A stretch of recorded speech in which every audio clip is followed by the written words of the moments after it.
My name is Adeline, and at 42, I find myself living a life far removed from the carefree dreams of my youth. My days are a relentless cycle, split between my clerical job and the dwindling family liquor store, a once thriving establishment now teetering on the edge of ruin. The store, nestled in a cozy corner of our neighborhood, had been the pride of our family for decades. It was a time when our name was synonymous with quality spirits, and our monopoly in the area was unchallenged. But as years passed, strict regulations strangled the nightlife, and our primary clientele, hotel banquet halls, pubs, and restaurants, dwindled to a mere trickle. In the midst of this decline stood my father, Harold, a man stubbornly clinging to the past. His management style, if one could call it that, was a recipe for disaster. Debts mounted, yet he persisted with his outdated methods, blind to the changing world around him. 2 years ago, in a desperate bid to salvage what was left of our legacy, I moved back into my childhood home. The liquor store, struggling to stay afloat, became my evening haunt after office hours. Each day as I stepped through its doors, the familiar jingle of the bell was a stark reminder of the burden I shouldered. "Dad, are you drinking again?" I'd often find him behind the counter, a bottle in hand, his laughter a stark contrast to the store's empty aisles. "Ha ha, these bottles aren't selling anyway." "Might as well enjoy them," he'd slur, the smell of alcohol heavy in the air. I'd sigh, a mix of frustration and resignation, as I set about cleaning the cluttered store and delving into the books. Our finances were a labyrinth of debts and overdue bills, a testament to years of neglect. Dinner was always a solitary affair, long past 9 p.m., after the day's tasks were done. My parents, lost in their own world, would be asleep, leaving the kitchen and the responsibility of meals to me. Every night, I'd prepare a simple meal, usually instant ramen, and then start prepping for the next morning's breakfast. My mom preferred bread, while Dad was a rice person.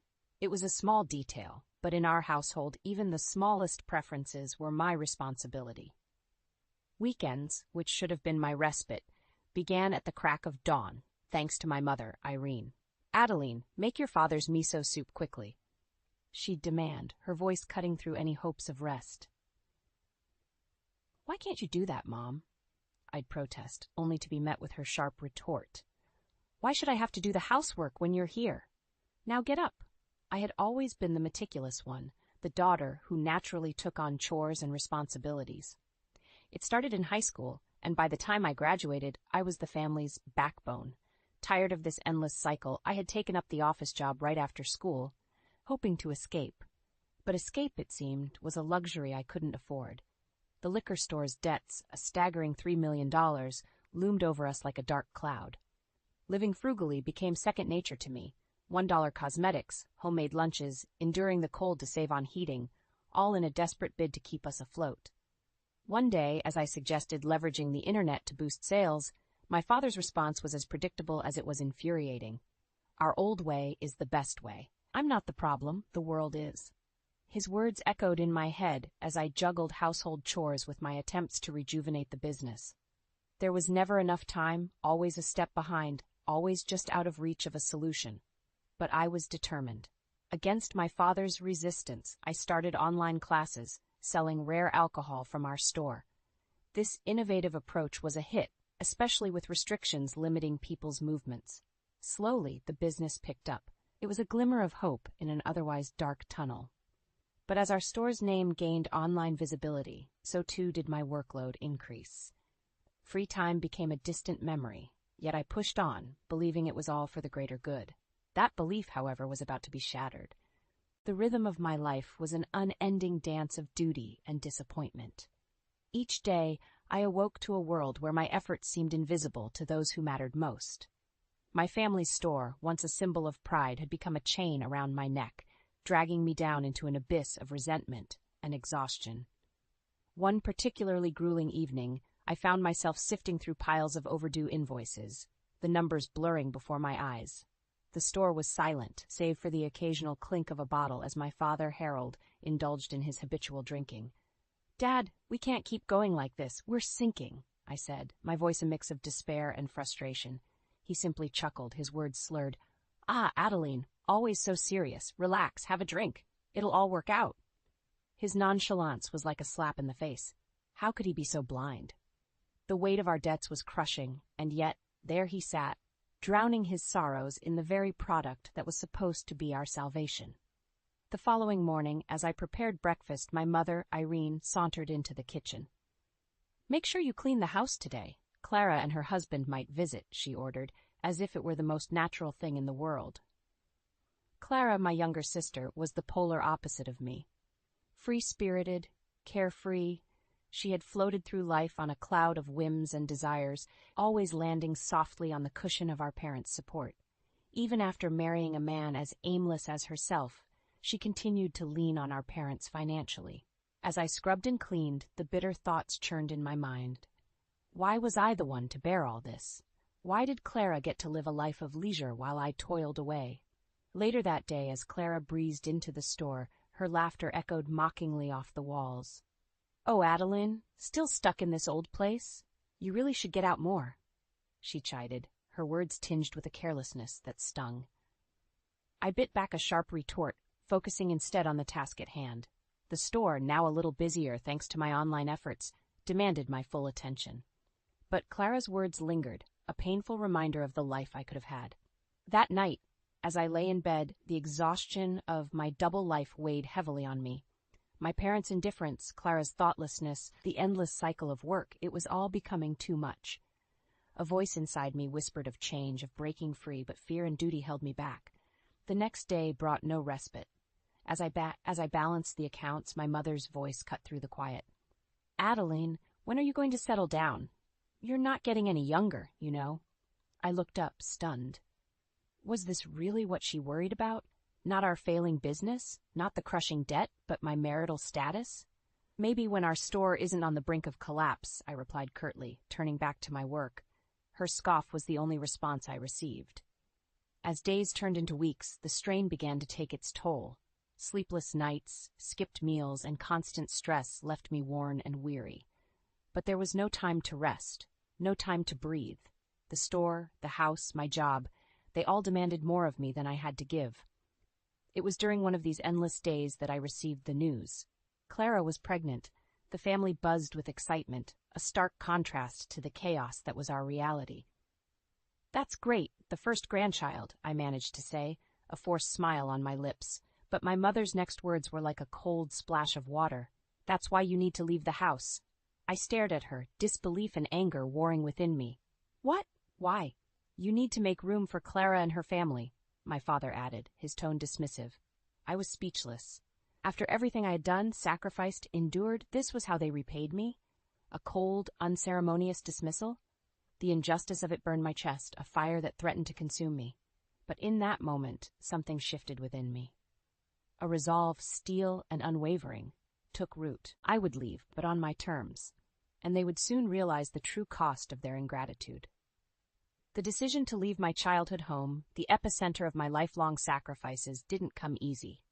Yet, as I packed my belongings, each item I tucked away felt like a shard of the heavy chain I was shedding.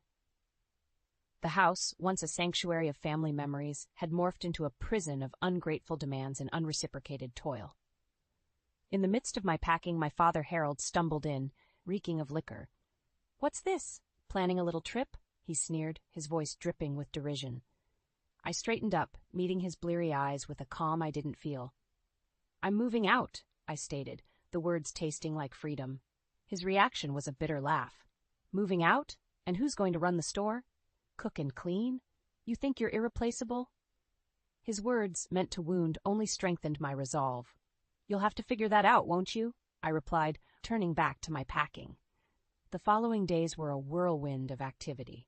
Amidst the chaos of moving and handling my office work, I still found myself drawn back to the liquor store, the pull of responsibility too ingrained to ignore. One evening, as I was tidying up the store for what felt like the last time, Clara breezed in, her carefree demeanor unchanged. "So you're really leaving us, huh?" she asked, her voice light, almost mocking. I paused, a myriad of emotions swirling within me. "Yes, Clara, I am. Someone else can shoulder the burdens now." Her laughter was a cold echo in the empty store. "Oh, Adeline, always the martyr. Don't worry, I'm sure we'll manage without you." Her words, meant to belittle, only fueled the fire in my heart. My family's true colors were glaringly evident now, selfish, uncaring, and utterly blind to the sacrifices made in their name. The night before my departure, as I sat amidst boxes of my life, a sense of surreal calm enveloped me. The years of being the dependable daughter, the responsible sister, were coming to an end. But as I looked around the room, a wave of sadness hit me. This was the home where I grew up, where I laughed and cried, where I dreamed of a future that was never mine. My mother, Irene, appeared at my door, her expression unreadable. "You don't have to do this, Adeline. We need you here." Her words, so devoid of understanding, stung. "No, Mom, you needed me. You just never realized it." The day I left, the house was silent, an eerie testament to the void I was leaving behind. My parents stood by, their expressions a mix of confusion and resentment, as I loaded the last of my things into the car. As I drove away, the familiar streets of my childhood receded in the rearview mirror. I felt a pang of loss, but more than that, a burgeoning sense of relief. I was leaving behind a life of thankless servitude, stepping into a future where my worth wasn't measured by the sacrifices I made for others. But as the distance between me and my former life grew, so did my resolve. My family, so accustomed to my constant support, would soon face the harsh reality of their own making, and I, freed from their unappreciative grasp, would finally start living for myself. Settling into my new apartment, a modest but cozy space, I felt the first true breath of freedom I had experienced in years. It was a stark contrast to the burdensome atmosphere of my parents' house. Yet, even in this newfound tranquility, the echoes of my past life haunted me. It wasn't long before the reality of my family's dependence on me became painfully apparent. My phone buzzed incessantly with calls and messages from home. Each plea for help, each demand for my return, was a reminder of the suffocating expectations I had escaped. One evening, as I was preparing a simple dinner for myself, my phone lit up with a familiar number. Bracing myself, I answered. It was my father, Harold, his voice slurred and angry. "Adeline, where are you? The store is a mess. We need you here," he barked into the phone. I clenched my jaw, the old feelings of obligation tugging at me. "Dad, I've moved out. You and Clara will have to manage on your own." His response was a string of insults and accusations, blaming me for abandoning the family in their time of need. His words were like daggers, aimed to wound, but I had grown a shield of resolve. "I'm not your crutch anymore, Dad. You'll have to stand on your own," I replied, my voice steady despite the turmoil inside. The days that followed were a relentless barrage of guilt trips and emotional blackmail. My mother, Irene, played her part well, lamenting how I could leave my family in such dire straits. "You're being selfish, Adeline. Think about what you're doing to us," she implored during one of her many calls. But the years of neglect and underappreciation had hardened my heart. "I've thought about it for far too long, Mom. Now, it's time for me to think about myself." Amidst this tumult, I found solace in my work and the few friends I had kept at a distance over the years. Among them was Marcus, a colleague from the office who had always been kind, but whom I had never allowed myself to get close to. One day, after a particularly grueling call with my mother, Marcus noticed my distress. "Adeline, you okay? You've been looking really stressed lately," he said, his concern genuine. I hesitated, then decided to open up. "It's just family stuff. I recently moved out, and they're not taking it well." Marcus listened intently, offering a sympathetic ear and words of encouragement. His kindness was a balm to my weary soul. For the first time in a long while, I felt seen and understood. But the reprieve was short-lived. The stress of juggling my new life, the constant barrage from my family, and the lingering guilt took its toll. One day at work, as I sat at my desk, the room began to spin. The last thing I remember was Marcus's voice calling my name before everything went black. I awoke in a hospital bed, my head throbbing with pain. Marcus was there, his face etched with worry. "You gave us quite a scare, Adeline. You collapsed and hit your head. How are you feeling?" Tears welled up in my eyes, not from the pain, but from the overwhelming sense of care and concern I had been denied for so long.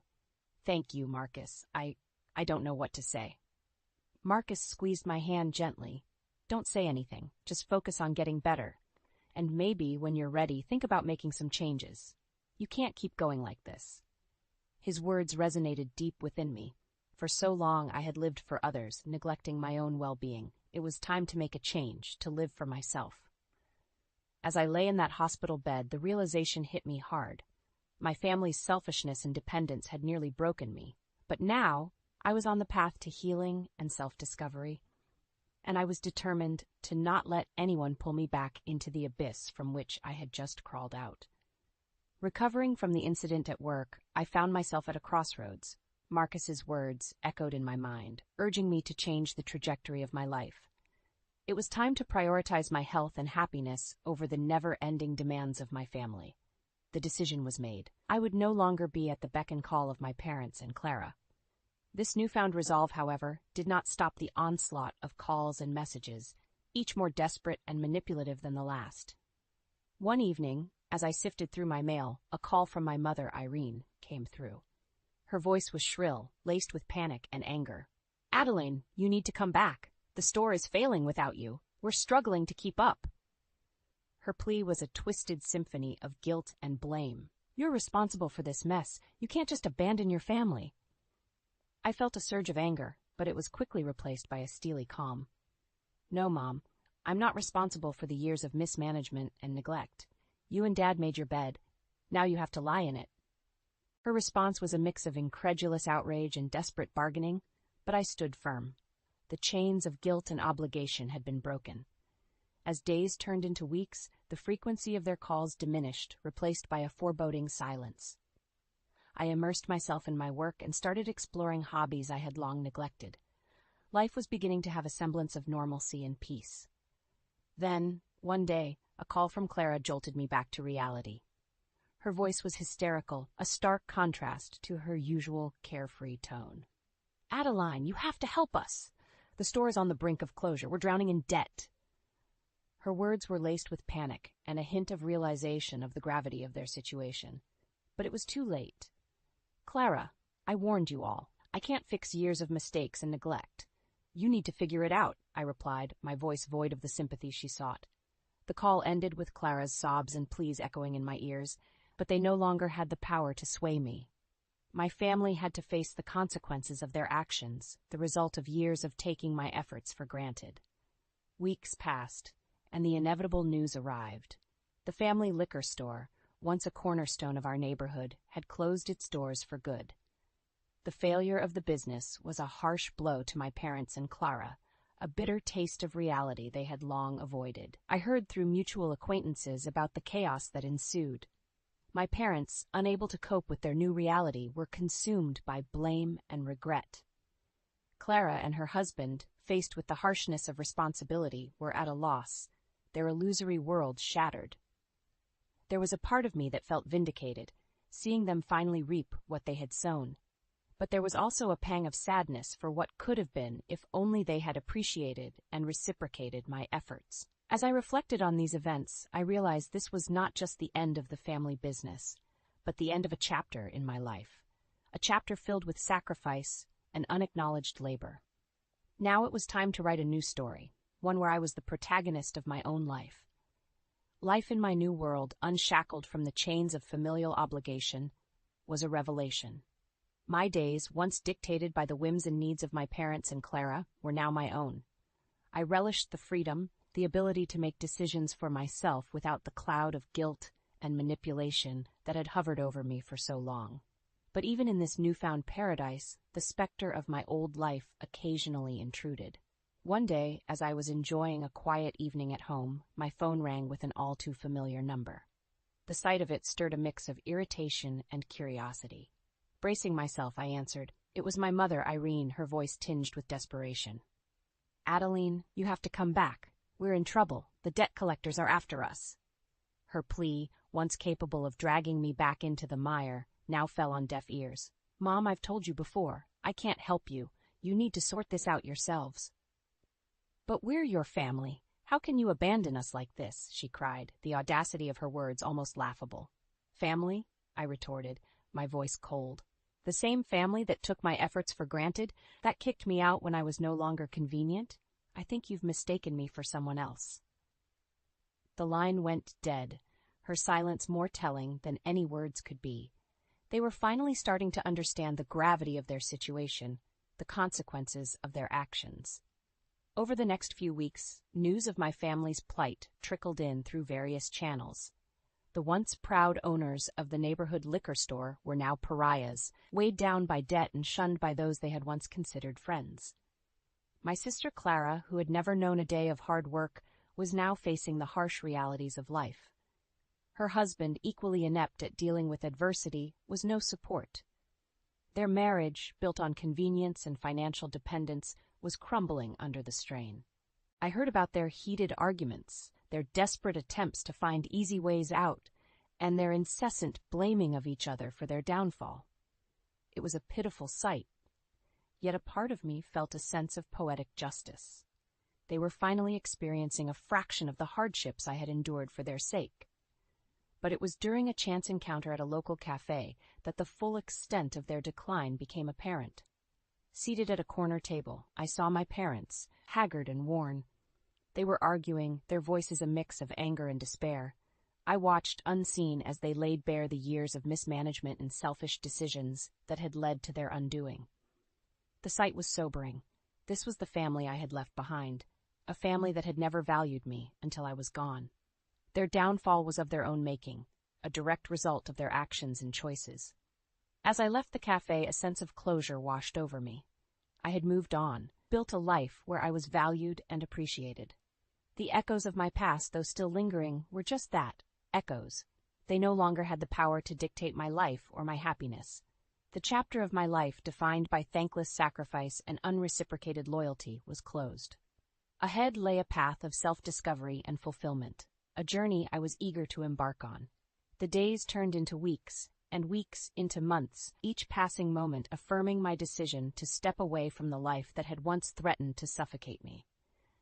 I had created a world for myself, a sanctuary where respect and self-care were not just ideals, but realities. In this new life, I found joy in the small things. The quiet mornings, the leisurely walks, the books I had always wanted to read but never had the time for. My job, once a mere escape from the chaos at home, now became a source of fulfillment and growth. It was during this period of tranquility that Marcus, my colleague who'd been a pillar of support, became more than just a friend.